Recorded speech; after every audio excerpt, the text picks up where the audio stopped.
South Africa coach షుక్రీ కర్నాడ్కి తెలియదేమో విరాట్ కోహ్లీ ఈగోని ఎవడైనా touch చేస్తే వడ్డీతో సహా చెల్లించేస్తాడని.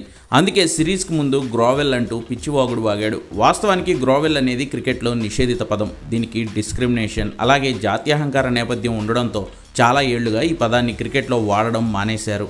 మోకాళ్ల మీద కూర్చునేలా చేస్తాం లేదా సాష్టాంగపడి మమ్మల్ని వదిలేమని అడుక్కునేలా చేస్తామని గ్రోవెల్ పదానికి బ్రాడ్ మీనింగ్ని చెప్పుకోవచ్చు. భారత్తో సౌత్ ఆఫ్రికా టెస్ట్ సిరీస్ జరుగుతున్నప్పుడు ఆ జట్టు కోచ్ షుక్రీ కర్నాడ్ ఆ పదం వాడాడు. భారత్ని ఫాలో అని ఎందుకు ఆడించలేదు అంటే వాళ్ళు గ్రోవెల్ అయ్యేలా చేస్తాం అన్నాడు. అన్నట్లుగానే భారత్ టెస్ట్ సిరీస్లో ఘోరంగా ఓడిపోయింది, వైట్ వాష్ని మూటగట్టుకుంది. కానీ ఆ పదం తాలూకు మనిషి నోటి దొరదను ఒకడు మాత్రం సహించలేకపోయాడు. తనే విరాట్ కోహ్లీ.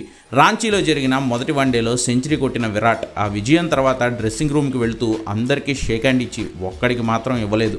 అప్పుడే అందరికీ అర్థమైంది భారత్ను ఆ కోచ్ అవమానించిన తీరును విరాట్ కోహ్లీ మనసులో పెట్టుకున్నాడు అని. తర్వాత గుహవటి, ఆ తర్వాత వైజాగ్, ప్లేసులు మారాయి. మధ్యలో ఓ మ్యాచ్ భారత్ ఓడిపోయింది కూడా. కానీ విరాట్ కోహ్లీ మాత్రం మచ్చలపురిలా మీద పడిపోయాడు. మొదటి 2 వన్డేల్లో సెంచరీలు బాదిన కోహ్లీ నిన్న వైజాగ్ వన్డేలో 65 పరుగులు చేశాడు. లక్ష్యం తక్కువ కాబట్టి సరిపోయింది. కానీ నిన్న కోహ్లీ ఇంటెన్షన్ అండ్ అగ్రెషన్ చూస్తే సెంచరీ చేయకుండా తనను ఏ శక్తి ఆపేలా కనిపించలేదు. విరాట్ వీరబాదుడుకు ఈ సిరీస్లో 300 పరుగులతో పాటు player of the series trophy. మన జట్టు 2-1 తేడాతో సిరీస్ను కైవసం చేసుకుంది.